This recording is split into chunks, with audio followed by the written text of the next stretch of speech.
Yo, balik lagi sama gue sama Berarti. Dan ya, pada kesempatan kali ini gue akan mengupdate untuk Bitcoin dan juga XRP, teman-teman. Nah, terakhir saya update itu sekitar 3 dan 6 hari yang lalu untuk Bitcoin, dan terakhir kan ada koin 1 inch. Dan ya, untuk news eventnya semalam ini kan ada interest rate projection ya. Jadi ini mengalami kenaikan yang sebelumnya 4,6% dan menjadi 5,1%. Ini menjadi indikasi awal sebelum speech-nya kakek Powell ya tadi malam itu. Karena ada kenaikan ini, kemungkinan dia tidak akan dovish tapi hawkish. Dan ya, ketika dia udah speech, dan ya intinya adalah mereka ini masih mungkin untuk menaikkan suku bunga at least di bulan November, karena melihat 2 bulan terakhir itu mengalami kenaikan di CPI dari terakhir 3% ke 3,2 dan terakhir itu ke 3,7%. Ya, yang sebelumnya kan berangsur turun dan akhirnya 2 bulan terakhir itu mengalami kenaikan. Jadi hal tersebut yang menyebabkan lah ya mereka masih akan kemungkinan menaikkan suku bunga di bulan November. Nah, karena hal ini juga untuk The Fed sendiri akan melakukan pivot itu at least di tahun depan, apakah di kuartal 2 atau di kuartal 3. Balik lagi, mereka masih harus melihat data-data yang akan rilis per bulannya gitu teman-teman, jadi nggak bisa sembarangan juga. Oke, so palingan itu yang bisa kita highlight lah ya untuk at least perbincangan atau statement dari si kakek Powell tadi malam. Dan untuk news event malam ini ada existing home sale jam 9 malam ya, yang bintang 3, dan ada ini pilih Fed employment ya, ini jam setengah 8 malam. Jadi bisa di prepare untuk 2 news event yang bisa dibilang cukup penting nih ya. Dan ada Fed manufacturing juga nih, indeks jam setengah 8 ya. Jadi ini ketiga hal ini sama. Nah, kalau melihat nanti malam ya, untuk nanti malamnya ini ada beberapa news event seperti initial jobless claim, kemudian ada Fed Manufacturing Index ini jam setengah 8 malam. Kita lihat yang bintang 3 ya, ada existing home sale juga jam 9 malam. Jadi bisa di-prepare untuk beberapa news event tersebut yang bisa berpengaruh ke pergerakan market. Nah, meanwhile untuk beberapa news event juga sudah saya highlight dan infokan juga di awal, terutama dari statement kakek Powell ya. Walaupun memang sesuai ekspektasi akhirnya dia nge-pause tidak naikkan suku bunga. Dan ya, sebenarnya untuk price action sendiri ini udah terasa ya, setelah dia hit di 24.900-an ini udah bukan perlahan sih, lumayan mengalami kenaikan semenjak 12 September sampai ke 19 September, kurang lebih 1 minggu lah ya teman-teman. 1 minggu kripto mengalami kenaikan ya. Jadi price itu udah in karena diekspektasikan Fed tidak akan menaikkan suku bunga. Dan ya, akhirnya mungkin setelah nada ya bisa dibilang hawkish-nya ya The Fed tadi malam, dan akhirnya koreksi ya.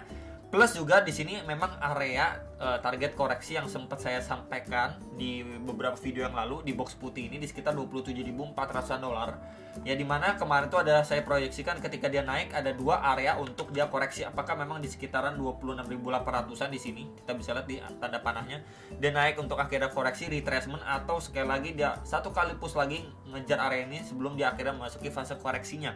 Dan ya, untuk pertama dia koreksi kecil tapi lanjut naik ya, berarti ini invalid. Dan ya, akhirnya di sini mendapatkan rejection teman-teman. Kita bisa lihat makin lama untuk buying power ini makin slowly ya. Kita bisa lihat yang pertama seperti ini. Lalu untuk buying power yang kedua, tuh momentumnya makin lama makin cenderung terbatas gitu ya. Dan ya, kalau misalkan ini yang terjadi, maka kita coba gunakan bantuan kaki Fibo juga dari swing low ke swing high yang terakhir. Dan ya, untuk terdekatnya ini saya highlight dengan box putih ya.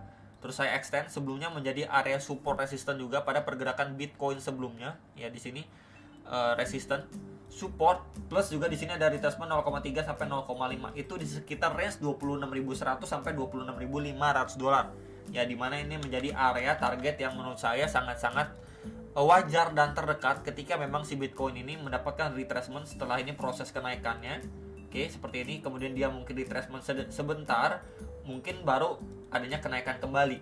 Ya, jadi ini menjadi area concern untuk Bitcoin yang terdekatnya. Apakah memang pemantulannya itu strong banget untuk dia at least ngetest ke swing high terakhirnya dia di sekitar 27.400 dolar, atau untuk hal yang perlu diantisipasi adalah kemungkinan lainnya ini dia naik terbatas ya, dan potensi terbentuk yang namanya head and shoulder teman-teman. Nah, ini untuk diantisipasi bersama-sama.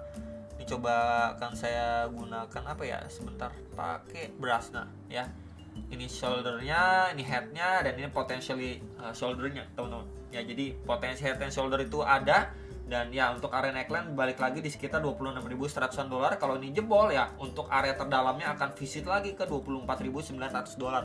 Ini menjadi another perspektif atau skenario lain untuk kita bisa waspada atau wanti-wanti lah ketika memang dia drop dari sini, kemudian naiknya dari level key area ini pun naiknya perlahan gitu ya, dan mendapatkan another rejection. Nah, itu bersiap untuk head and shoulder skenario ya. Jadi palingan itu yang bisa saya update untuk si Bitcoin. So far pergerakannya dia udah mulai slowly di sini, dan space dari kakek Paul tadi malam juga ya, prepare sekali lagi untuk another drop, another correction, sampai at least koreksi sampai area ini dulu aja terdekat, baru nanti kita lihat reaksi dari buyers apakah signifikan atau malah slowly aja before dia melanjutkan penurunannya kembali ya. Ngetes lagi mungkin di sekitar 25.800 atau bahkan di 24.900 dolar ya. Jadi palingan itu yang bisa saya sampaikan. Dan untuk good skenario-nya adalah PR-nya si Bitcoin itu harus mampu reclaim area 27.400 dolar ini. Dia harus mampu reclaim ya, closing candle di atas dan di follow up untuk ngejar area next target di 28.400-an dolar, 28.600-an dolar untuk si Bitcoin ini ya. Palingan itu secara daily, dan ya kita akan bahas dulu untuk secara hourly time frame. Nah, jadi ini pembahasan terakhir saya.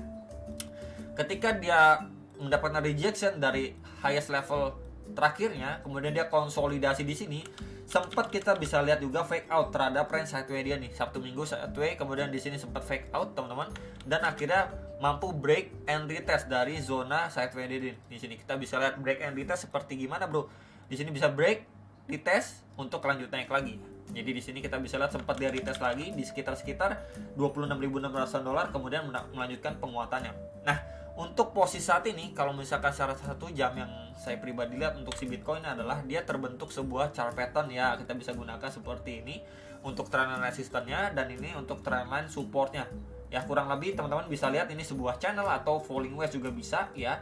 Jadi plus di sini juga secara time 1 jam akan didukung juga dengan garis warna biru ini. Ini adalah EMA 200 ya, dimana ini menjadi salah satu garis sakti bisa dibilang yang cukup berpengaruh juga. Dan ya kalau so far kalau kita tarik juga untuk kita highlight zonasinya dengan box warna putih aja di sini. Sebelumnya ini menjadi area support resisten juga nih pada pergerakan Bitcoin sebelumnya. Kita bisa resisten di sini, resisten become support ya. Jadi terakhir kali tekanan buyers ya, buying power juga datang dari level situ. So kalau misalkan nanti pergerakan si Bitcoin slowly akan visit ke sana situ seperti ini ya. Di sini dia mulai struggling, another rejection lagi ya, mungkin di sini another rejection lagi.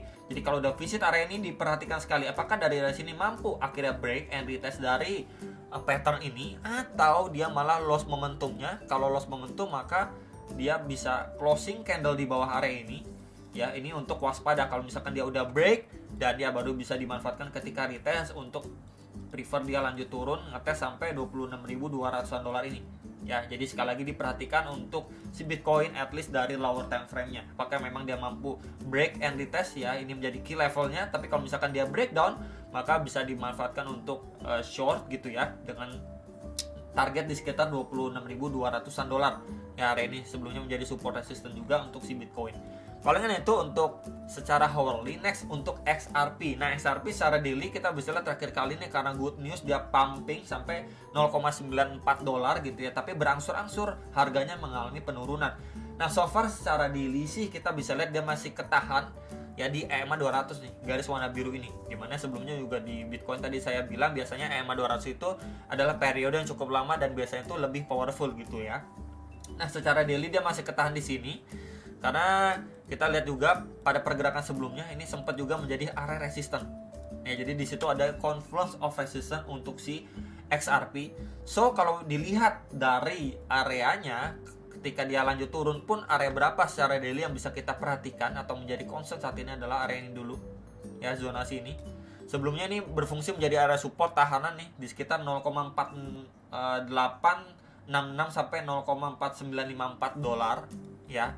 Kemudian next lagi di kisaran area ini di swing low terakhir dia nih di sini waktu dia bikin tail candle cukup panjang di 0,46 sampai 0,474 dolar. Ya, sekali lagi ketika memang di sini another rejection strong, kita bisa melihat at least untuk si XRP kembali masuk kandang atau koreksi lagi ngejar dua area target support ini. Sebentar ini saya copy lagi dan di sini ya. Jadi yang nanyain untuk XRP dua area tahanannya ini dulu aja teman-teman, yang menjadi concern saat ini yang benar-benar penting. Minimal kalau kita lihat untuk secara hourly seperti 1 jamnya, nah di sini dia baru akan dites terhadap EMA 200 nya, dimana sebelumnya ini pas banget menjadi area support dan resistance. Oke, ya saya highlight dulu di kisaran area ini. Nah di sini ya, tuh. Di sini sebelumnya menjadi area resistance, ya resistance, and then support ya, dan ini potensial support. Tinggal kita lihat aja apakah dari sini dia malah closing candle di bawah dan bablas sampai 0,49 dolar, atau di sini dia mengalami kenaikan dan bertahap nih. Ya, kalau kenaikannya bertahap mungkin bisa dimanfaatkan untuk yang mau ngambil short dan lain sebagainya. Ya, jadi palingan itu area pantauannya, dan area ini pun di EMA 200 sampai 1 jam itu di sekitar 0,528 dolar, sekitar area itu. Ya, yang menjadi concern untuk si XRP saat ini. Jadi palingan itu yang bisa saya sampaikan untuk XRP dari low time frame ke daily. Berikut juga dengan Bitcoinnya, hopefully bisa terbantu. Jangan lupa analisa kembali before kalian melakukan transaksi kalian masing-masing. Sampai jumpa untuk next video, stop profit.